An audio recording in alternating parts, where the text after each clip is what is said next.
वो 16वीं सदी का आखिरी साल था। उस वक्त दुनिया के कुल उत्पादन का 1/4 माल भारत में तैयार होता था। इसी वजह से इस मुल्क को सोने की चिड़िया कहा जाता था। तब दिल्ली की तख्त पर मुगल बादशाह जलालुद्दीन मोहम्मद अकबर की हुकूमत हुआ करती थी। अकबर दुनिया के सबसे दौलतमंद बादशाहों में से एक थे। दूसरी तरफ उसी दौर में ब्रिटेन गृह युद्ध से उबर रहा था। उसकी इकोनॉमी खेतीबाड़ी पर निर्भर थी और दुनिया के कुल उत्पादन का महज 3% माल वहां तैयार होता था। ब्रिटेन में उस वक्त महारानी एलिजाबेथ फर्स्ट की हुकूमत थी। यूरोप के मेन पावर सेंटर्स जैसे पुर्तगाल और स्पेन ट्रेड में ब्रिटेन को पीछे छोड़ चुके थे। उस वक्त व्यापारियों की शक्ल में ब्रिटेन के समुद्री लुटेरे पुर्तगाल और स्पेन के व्यापारिक जहाजों को लूट कर ही संतुष्ट हो जाया करते थे। उसी दौरान घुमंतू ब्रिटिश व्यापारी राल्फ फिच को हिंद महासागर, मेसोपोटामिया, फारस की खाड़ी और दक्षिण पूर्व एशिया की व्यापारिक यात्रा करते हुए भारत की समृद्धि के बारे में पता चला और फिर यहीं से शुरू हुई भारत से मुनाफा कमाने की कोशिश, या यूं कहें भारत को गुलाम बनाने की साजिश। सन 1600 ईस्वी में करीब 200 इंग्लिश मर्चेंट्स यानी कि व्यापारी आपस में मिलकर एक कंपनी की स्थापना करते हैं जिसे ईस्ट इंडिया कंपनी का नाम दिया गया। कंपनी को क्वीन एलिजाबेथ से पूर्वी देशों में ट्रेड करने की इजाजत भी मिल जाती है। अब तक अकबर की मौत के बाद दिल्ली की सल्तनत पर उनका बेटा जहांगीर काबिज हो चुका था। अगस्त 1608 में कैप्टन विलियम हॉकिंस ने भारत के सूरत बंदरगाह पर अपने जहाज का लंगर डालकर ईस्ट इंडिया कंपनी के आने का ऐलान कर दिया। हालांकि ब्रिटेन के ट्रेड राइवल्स यानी डच और पुर्तगाली पहले से ही यहां मौजूद थे। तब किसी ने अनुमान भी नहीं लगाया होगा कि यह कंपनी अपने देश से 20 गुना बड़े और दुनिया के सबसे धनी देशों में से एक भारत और उसके लगभग 1/4 आबादी पर सीधे तौर पर शासन करने वाली थी। व्यापार के इरादे से पहले कैप्टन हॉकिंस और फिर उनके बाद थॉमस रो मुगल बादशाह जहांगीर के दरबार में पहुंचे। वो उन्हें ढेर सारे महंगे तोहफे भी देते थे ताकि उन्हें भारत में व्यापार की इजाजत मिल सके।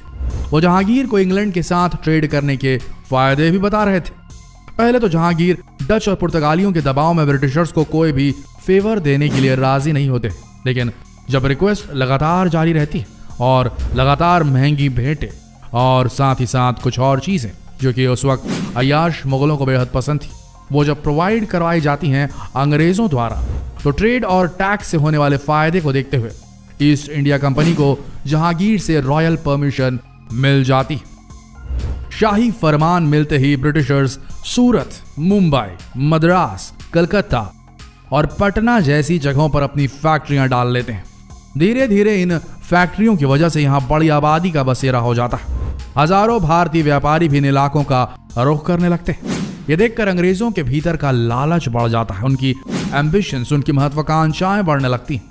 अब उन्हें लगता है कि अगर सत्ता हथिया ली जाए तो ट्रेड में मुनाफा कई गुना और बढ़ सकता है। ये सोचकर ही अंग्रेज 1686 ईस्वी में मुगल शासक औरंगजेब के खिलाफ जंग छेड़ देते हैं। हालांकि मुगलों की विशाल फौज के आगे ब्रिटिशर्स की एक नहीं चलती और वो बुरी तरह पराजित हो जाते हैं। इस हार से अंग्रेज समझ जाते हैं कि मुगलों को तख्त से बेदखल करने के लिए उन्हें डिवाइड एंड रूल वाला हथकंडा अपनाना पड़ेगा। इसके बाद वो औरंगजेब से हाथ जोड़कर माफी मांगते हैं और आगे कभी ऐसी भूल नहीं करने की कसम खाते हैं। औरंगजेब भी कुछ जुर्माना लगाकर उन्हें माफ कर देते हैं। यही माफी ब्रिटिश ईस्ट इंडिया कंपनी के लिए आगे चलकर बड़ा फायदा बन जाती है। 1707 ईस्वी में औरंगजेब के मरने के बाद उनकी गद्दी पर बैठने के लिए मुगलों में आपसी लड़ाई शुरू हो जाती है और कई कमजोर शासकों की गद्दी संभालने के कारण मुगलिया सल्तनत का डाउनफॉल होने लगता है और फिर इसी कमजोरी का फायदा उठाते हैं अंग्रेज। तनातनी के बीच कमजोर पड़ते मुगल साम्राज्य के शासक फारूक सियार 1717 ईस्वी में ब्रिटिशर्स के लिए एक फरमान सुनाते हैं जिसके मुताबिक एक एनुअल पेमेंट के बदले में ब्रिटिशर्स को पूरे मुगल साम्राज्य में ड्यूटी फ्री ट्रेड की इजाजत मिल जाती है। लेकिन यह बात बंगाल के नवाब को रास नहीं आती। वो बंगाल में लगी फैक्ट्रियों को राहत देने से मना कर देते हैं। इस बीच 1739 में पर्शिया के शासक नादिर शाह पर्शिया को बदहाली से निकालने के लिए भारत पर आक्रमण कर देते हैं। उस वक्त के मुगल शासक मोहम्मद शाह इस हमले के लिए बिल्कुल भी तैयार नहीं थे, जिसके कारण नादिर शाह बहुत आराम से दिल्ली तक पहुंच जाते हैं और 70 करोड़ रुपए बेशकीमती कोहिनूर हीरा और पीकॉक थ्रोन के साथ वापस पर्शिया लौट जाते हैं।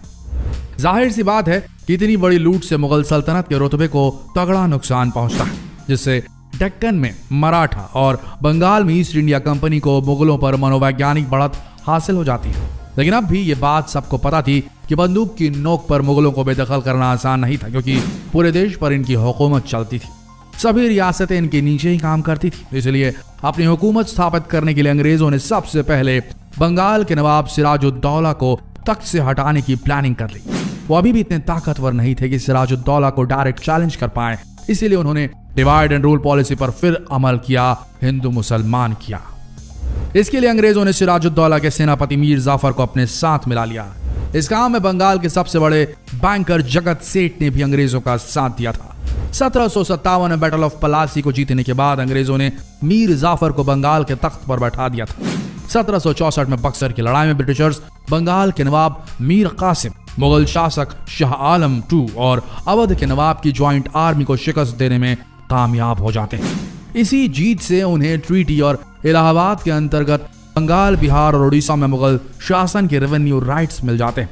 अब पानीपत की तीसरी लड़ाई में हार चुके मराठा मैसूर और हैदराबाद शासन के साथ मिलकर अंग्रेजों को हराने की कोशिश करते हैं। लेकिन इस वक्त तक अंग्रेज चाणक्य नीति के तमाम दांव पेच आजमाने में एक्सपर्ट हो चुके होते हैं। इसके लिए वो मराठा सरदारों जैसे भोसले, होलकर, गायकवाड़ और सिंधिया को आपस में लड़वा देते हैं। कभी किसी से दोस्ती के जरिए तो कभी किसी से दुश्मनी के जरिए सबको अलग थलग कर देते हैं। दूसरी तरफ हैदराबाद के निजाम को घूस में मोटी रकम खिलाकर वो अपने रास्ते का ये कांटा भी दूर कर देते हैं। इसकी वजह से मैसूर के रूलर टीपू सुल्तान अकेले पड़ जाते हैं और आखिरकार 1799 में अंग्रेजों से हुई चौथी लड़ाई में टीपू सुल्तान बेहद बहादुरी से लड़ते हुए वीर गति को प्राप्त हो जाते हैं। सन 1800 तक चाहे मुगल हो या मराठा, उनकी कमाई का सबसे बड़ा जरिया किसान ही थे।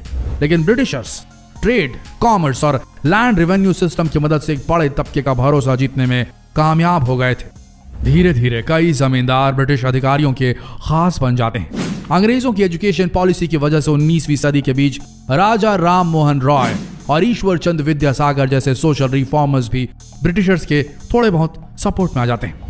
1857 की क्रांति आते आते कुछ अगड़ी जाति के जमींदार, प्रिंसली स्टेट के राजा और अर्बन एरियाज में रहने वाले एलीट किस्म के लोग भी अंग्रेजों के काफी करीब हो जाते हैं और इन्हीं सब की वजह से 1857 में आखिरकार ब्रिटिशर्स मुगलिया सल्तनत को खत्म कर देते हैं। इसी वक्त आखिरी मुगल शासक बहादुर शाह जफर को गिरफ्तार करके रंगून भेज दिया जाता है और उनके साहबजादों को बड़ी क्रूरता से कत्ल करके मौत के घाट उतार दिया जाता है। यानी मुगलों को भारत के तख्त से बेदखल करने के लिए अंग्रेजों ने हर वो चाल चली जिसका जिक्र हमें चाणक्य नीति में मिलता है, जिसे हम साम दाम दंड भेद के नाम से जानते हैं। साम यानी जरूरत पड़ी तब अंग्रेज मुगलों के सामने बार बार ट्रेड की इजाजत के लिए अपील करते रहे, गोरी लड़कियां सप्लाई करते रहे। दाम यानी अपनी बात मनवाने के लिए उन्होंने मुगल शासकों को कई महंगे तोहफे दिए। दंड यानी जरूरत पड़ने पर कठोर पनिशमेंट दी गई। और भेद यानी सबको आपस में लड़ाकर अलग थलग कर दिया, सारे भेद जानकर, और फिर एक एक करके सबको निपटा दिया। तो देखा दोस्तों कैसे मुगलों के साम्राज्य को खत्म करके ब्रिटिशर्स ने भारत की गद्दी पर अपना हुकूमत स्थापित कर ली थी। ये डिवाइड एंड रूल जब तक रहेगा ना, भारत टूटता रहेगा, ये भूलिएगा नहीं।